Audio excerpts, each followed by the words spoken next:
एक समय की बात है। एक बुजुर्ग संत एक गांव में प्रवचन देने आए। उनका एक शिष्य हमेशा उनके साथ रहता था। गांव के लोग बड़े उत्सुक थे कि संत उन्हें जीवन का कोई बड़ा रहस्य बताएंगे। एक दिन एक योद्धा गांव में आया। वह अहंकारी और गुस्सैल स्वभाव का था। उसने संत से पूछा, स्वर्ग और नरक कहां है? क्या तुम मुझे बता सकते हो? संत ने उसे ऊपर से नीचे तक देखा और बोले, तू एक योद्धा नहीं, एक डरपोक है। तेरे जैसे कायर को क्या ही समझ होगा स्वर्ग नरक का? यह सुनकर योद्धा का चेहरा लाल हो गया। उसने तलवार निकाल ली और संत की ओर बढ़ा। तभी संत शांत स्वर में बोले, देख, अभी तू नरक में है, गुस्से, अहंकार और हिंसा में डूबा हुआ। योद्धा रुका। उसकी आंखें भर आईं। वह समझ गया कि वह अपने ही भीतर नफरत के कारण जल रहा था। उसने तलवार नीचे रख दी और हाथ जोड़कर माफी मांगी। संत मुस्कुराए और बोले, अब तू स्वर्ग में है, विनम्रता, समझ और शांति के साथ।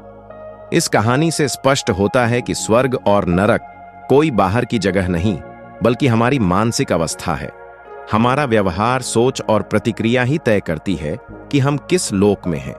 जब हम क्रोध, घृणा और घमंड से भर जाते हैं तो नरक हमारे भीतर पैदा हो जाता है, पर जब हम प्रेम, करुणा और क्षमा को अपनाते हैं तो वही जगह स्वर्ग बन जाती है। स्वर्ग और नरक हमारे भीतर हैं। यह वाक्य जीवन के गहरे और मनोवैज्ञानिक सत्य को दर्शाता है। यह विचार बताता है कि स्वर्ग और नरक कोई भौतिक स्थान नहीं, बल्कि हमारी आंतरिक चेतना, सोच और दृष्टिकोण का प्रतिबिंब है। जब हमारा मन शांति, संतोष, करुणा और प्रेम से भरा होता है, तब हम एक ऐसे मानसिक और भावनात्मक स्थिति में होते हैं जिसे हम स्वर्ग कह सकते हैं। इसके विपरीत, जब हम ईर्ष्या, क्रोध, द्वेष, भय और अवसाद से ग्रसित होते हैं तो वह स्थिति हमारे लिए नरक बन जाती है। हमारे विचार, भावनाएं और कर्म ही तय करते हैं कि हम किस स्थिति में जी रहे हैं। यदि हम अपने भीतर सकारात्मकता, आत्मनिरीक्षण और संयम को विकसित करें तो हम बाहरी परिस्थितियों की परवाह किए बिना भी एक दिव्य जीवन जी सकते हैं।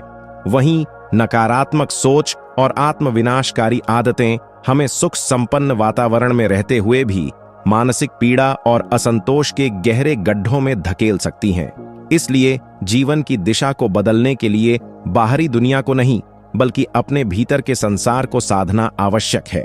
यही आत्मविकास की शुरुआत है।